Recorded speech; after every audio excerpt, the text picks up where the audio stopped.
Now I am reminded of another cross-border railway, rather. Okay? This one goes just 300 meters from one sovereign territory into the other, but comes with an impressive package of a station, a tunnel, a viaduct, an arch with sliding doors, a head shunt, a duty-free department store within the station, 2 freight sidings, but no passenger train. Where is this little 300-meter railway?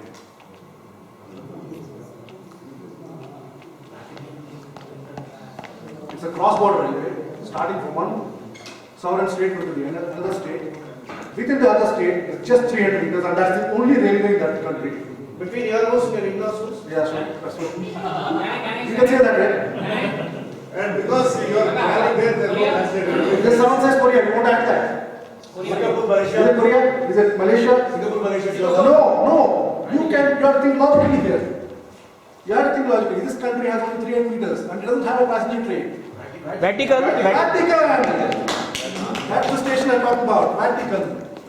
There you see that's a little tunnel there. That tunnel is a dead end actually. It's called as a head shunt. You go in, the loco goes in reverses. So here is the platform. You can see a very nice little station there. Right? Is that Uxie by any chance? No, that's not Uxie. That's not Uxie. The later treaty in 1929 between the Holy See and the Kingdom of Italy ensured that this Italy constructs this station. It was the Pope Pius's favorite project. Okay, he wanted this project to be completed. When he saw the station, he said, "This is the most beautiful station in the world." No. But he never traveled in the train. I think the earliest Pope was Pope John 23rd, who traveled in 1962. Then Pope John Paul used it in 79. Pope Benedict used it in October 2011. But there were no passenger trains. The only passenger trains that go there are just tourist specials. Otherwise, it's just made use for freight. But the station is immaculately maintained. You can see actually a little map also there. How it shows the green line there. That's all it's there for the thing.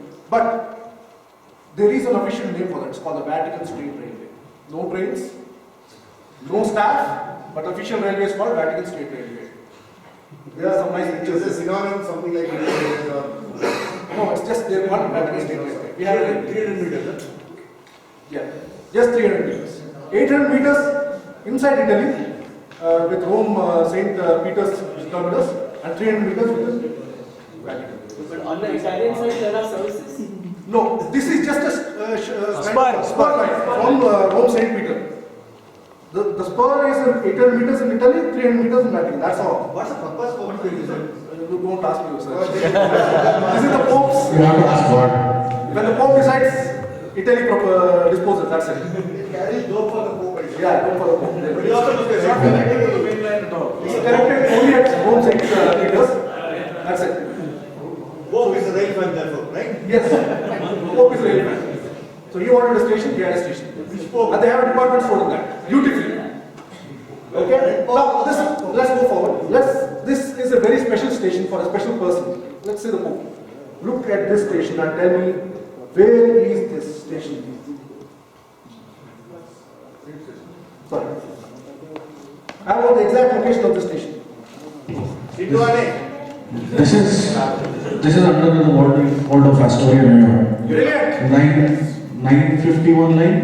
No, I'm not sure of that. 951. Okay, that is an old Pullman. Okay. And it is used by President Roosevelt. President Roosevelt. Yes. President Ranga. Can you tell me more? You are from there, right? You have been there. So tell me something more. When the president used to stay in the Vault of Astoria. President Roosevelt, is it? Roosevelt.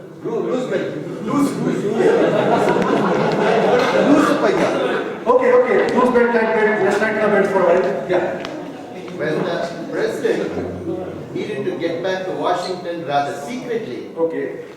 his private elevator goes down to the basement From the Vault of from Astoria. the Vault of Astoria, and he enters his Pullman car, which automatically joins the main line towards Jersey and goes straight to But DC. there's one thing you missed here.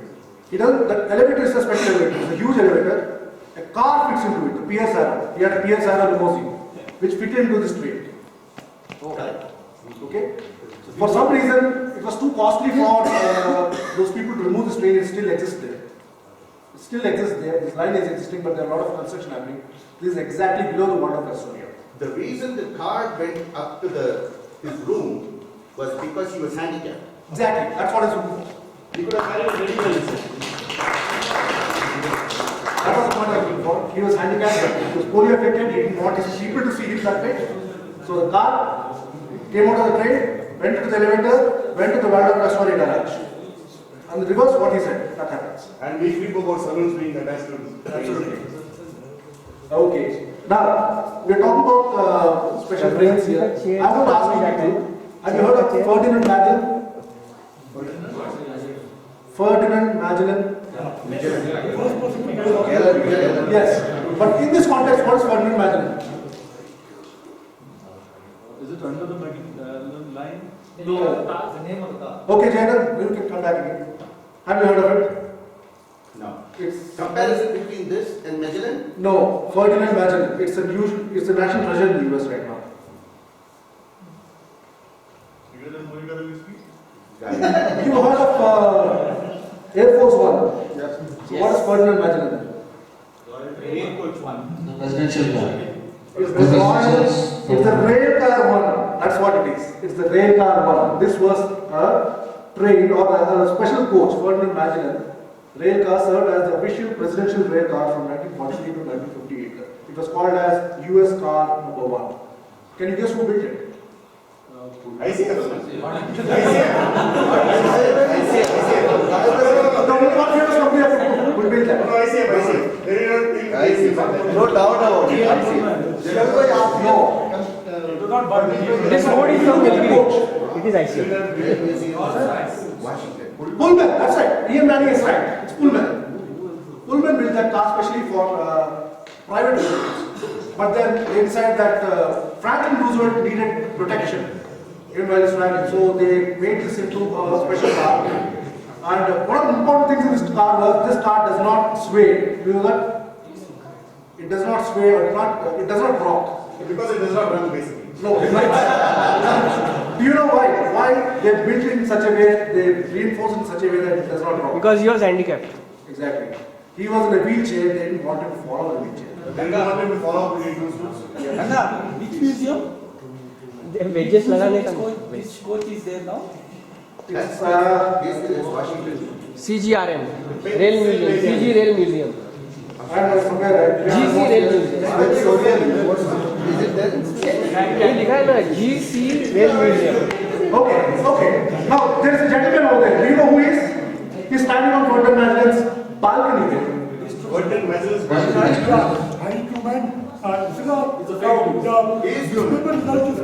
It's a headline is quite interesting because in the 1948 election, which was won by Harry Truman, but the newspapers somehow figured out that the other guy would beat him in the election. So it's a very famous picture from American history that Harry Truman is displaying the wrong headline. Absolutely. Harry Truman won the election against Thomas Dewey, but the newspaper reported that he was he's happily showing him on standing on that Magellan. So there was some big piece of history associated with that.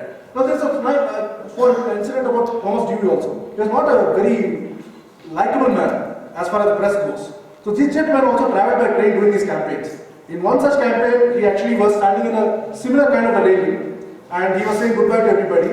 The train started and it started with a rattle, a sudden jolt. And this guy, in the mic he said, what the, something like that he said. And that was caught by the press. Next day it was reported duly about his visit, what all he spoke, and then they report this incident also, that the train, but there was a jolt and Mr. said that, and then the final byline was, and the train left with a jerk. That was the story. Okay? That was the moment. Yeah. But this train was never used after Truman. I think after Eisenhower, they put it in the museum because Air Force One came into effect and then they made movies about it. So, but that was Ferdinand Magellan. No, there was a recent. Okay. Speaking of Pullman was a company that built that. Pullman was a large company and they made a lot of such coaches. They were also very popular for making sleeping cars or sleeper class cars. Okay. And there was a union called the Brotherhood of Sleeping Car Porters. Do you know that? There was a union called the Brotherhood of Sleeping Car Porters because they hired the African Americans as porters in those trains. And these people formed a union called the Brotherhood of Sleeping Car Porters. It was one of the first ever Afro-American union that led to all the civil liberties movement in the US down till Martin Luther King. Now, what is SPC, SCPG? Now, I'm just going to take a guess. Yes, please. Society for the Prevention of Cruelty to Sleeping Car Porters. What was that? Society for the Prevention of Cruelty to It's of Animals. Please give him some points because he was almost close. It's called Society for Prevention of Calling Sleeping Car Porters George. That was an informal society formed. Okay. The Society for Prevention of Sleeping Car Porters, calling sleeping car porters George, began as a joke by a baron named George W. Delaney. So he called memberships all over the world from all the Georges in the world and said, let's form an informal group like IRFCA. And don't call yourself rail fan. Yeah, don't call yourself a real fan. Call yourself. No, don't call anybody else a fan. We are the only fans. Oh, okay. That way. So that was the little That is incident. there too much in. Yeah. Why was it like that? What was George saying? Same as in by George. No, George was George Pullman, the company owner. So everybody was called George. Yeah, George, come on, pick my luggage. So that was it.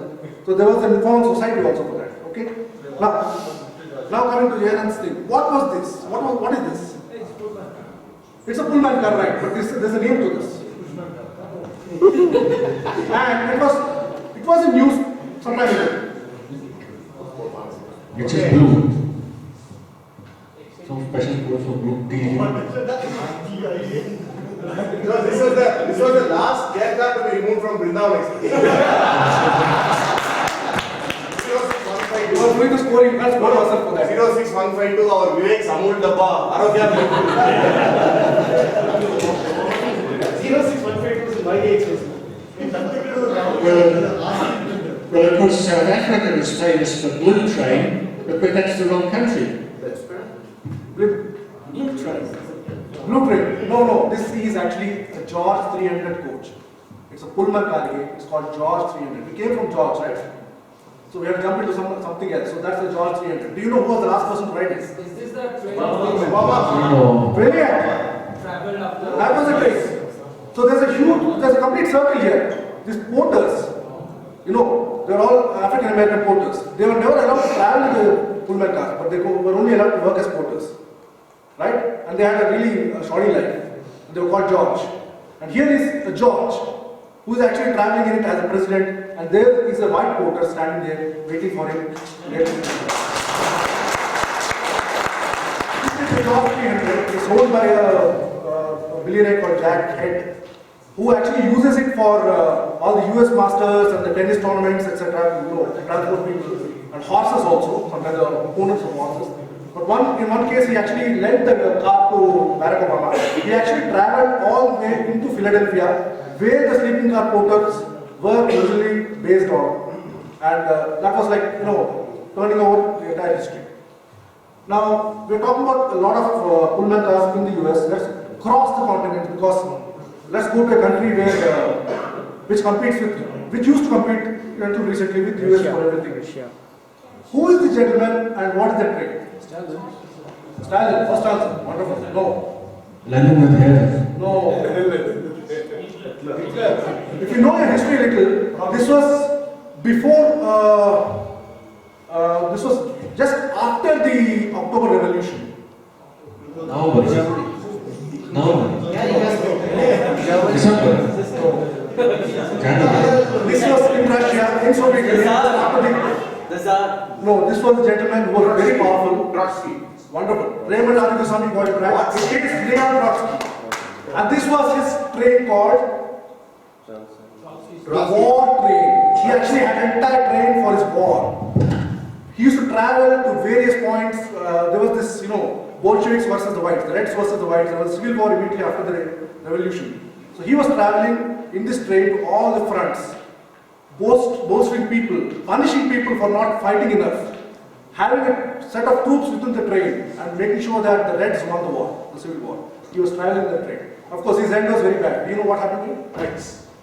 Killed by an axe. Yeah, why? I mean, he fell foul with Stalin. Stalin threw him out of the country. He went and lived in Mexico for many years, and finally Stalin got him through a Mexican. He was axed to death. That was Leon Trotsky. He had an entire train called the war train. Okay? Now, speaking of war trains, speaking of Soviet Union, what is the most deadliest cargo ever carried by any train? A warhead? Nuclear bombs. A nuclear Nuclear bombs, warhead? wonderful. The RT-23 monodet. Yeah, India does it too. So. That's the deadliest cargo ever. It's a nuclear missile. It's one of the most powerful nuclear Yeah, missiles. India does it too. So that doesn't play about. We This- have DMUs which carry. Yeah, so I'm talking about Russia. We have it in India. So you know something about this then? Yeah, with the opening roof and they said it's a DRDO or DMU, so don't talk about it. You do your job and come out. Okay, you're supplying this for petrol. But why was it on a train? No, who manufactured that? Why do you think Rajasthan got BG so fast? Why? So why do you think? Why do you think Rajasthan got BG so fast? Because they wanted the military to reach the front. Yeah, but why put a missile in a train? Because okay, basically it's stable enough to take the launching. Yes, Makes a very difficult target. Launches from anywhere, anything else? Why Russia put it on a train? Again, goes everywhere. It can go everywhere. And Russian roads are not very good. So the road in Russia, if that is Roads in Russia are not very good, okay? they're not good. Okay. that's And the railway system goes in all parts, particularly along the China border, very close to the China border. So if they were wanting to go to any good site, they could get to that. Okay, wonderful. And we did better than this. We didn't need locomotives. This is a DMU, a 3-coach DMU with the open roof. Okay, there's also a decent. The only point is it can't go to the electrified. No, actually, we could have done better by. No, we could have done better by having wheels to the missiles and let the missile go. Okay, you know that the whole idea was putting a missile on a train was so that the Americans didn't know where exactly the missiles were hitting on the time. So that was the whole reason. Do you know the weight of that whole contraption? You have 200 tons more? 250? You went a little further, but 127 tons. That's almost like a shipping weight. 127 tons was that weight. Russia is planning to come back with this. They are all decommissioned, but they plan to come back with just 40 tons. So more or less same as what they are doing in India also. Go back for the buck. Yeah. So What about bridges on the way? sorry. Overpasses, bridges, tunnels? No, that's a retractable thing. It slips. It can go down. There's hydraulic. The roof is And Russia has an advantage because the loading gauge in Russia is a good deal bigger than India, particularly in height. So you could fit a large item like that. And also, of course, you can have fairly gentle radius curves, so you can have a long vehicle. So quite a bit of space to fit it into. One more comment that generally when you talk about the strength of track and bridges, it's in terms of axle load. So if you are putting heavy, you can have many axles to reduce the load. Now take a good look at the one on the left bottom, see how many axles there are. So that is why it's easier for it to travel over the weaker bridges since the weight is spread out more. Okay. But in that case, you have to be very careful of bridges because the weight on the bridge could be excessive. Okay. We're talking about shipping weight here, almost like 127 tons. Do you know of any train that actually went on water? Sailed on water? Jesus is a bit. Island Express. That was on land. It went water. I went into water. It did sail. It sunk. I'm talking about sail. Jesus had his own railway. No, Jesus didn't have his own railway. Moses. Moses didn't have his own railway. Moses Parker went for a tour. Moses was like a... Yeah. We have this from the Dhanushkoti, Rameshwaram we did have a train on the boat and then it will cross the... Yeah, but did sail on water? No, rail ferries are there. The rail will be on top of the boat and the boat will... Okay, I can accept that, but this is what I'm talking about. There's actually a sea train. Do you know what is it? This is actually a precursor to your container system. Containers. Yes, they put the entire train into the ship. The ship sailed from New York to Havana. They detrained the train itself and it went off. I just saw a program on the Alaska Railway where they do it on a daily basis. The entire train comes on a barge and then they load it on the ground and then take it away. Okay. It's quite Yeah. common. So there was a company like this called Sea Train Lines. They don't say no water. They don't say much seas. But it is much more common and regular on the Baltic Sea until they put the tunnel between the bridge between Denmark and Sweden. Because then you would actually get shunted in your sleeping car. You get shunted onto the train, onto the boat, and you could stay in your car. You could go up. Okay, in the interest of time, let's go faster. Is there any real sea train in India in the world right now? A train called sea train? This was in history. Boat mail. No, there's a train actually called a sea train in Korea. That's a train that runs along the coast. It's a tourist train, and the best part about it is every seat is a window seat here. No, it looks like a SEE rather than SEA. No, it's a SCA train actually. So you stand outside and see the train, so it's called a seat.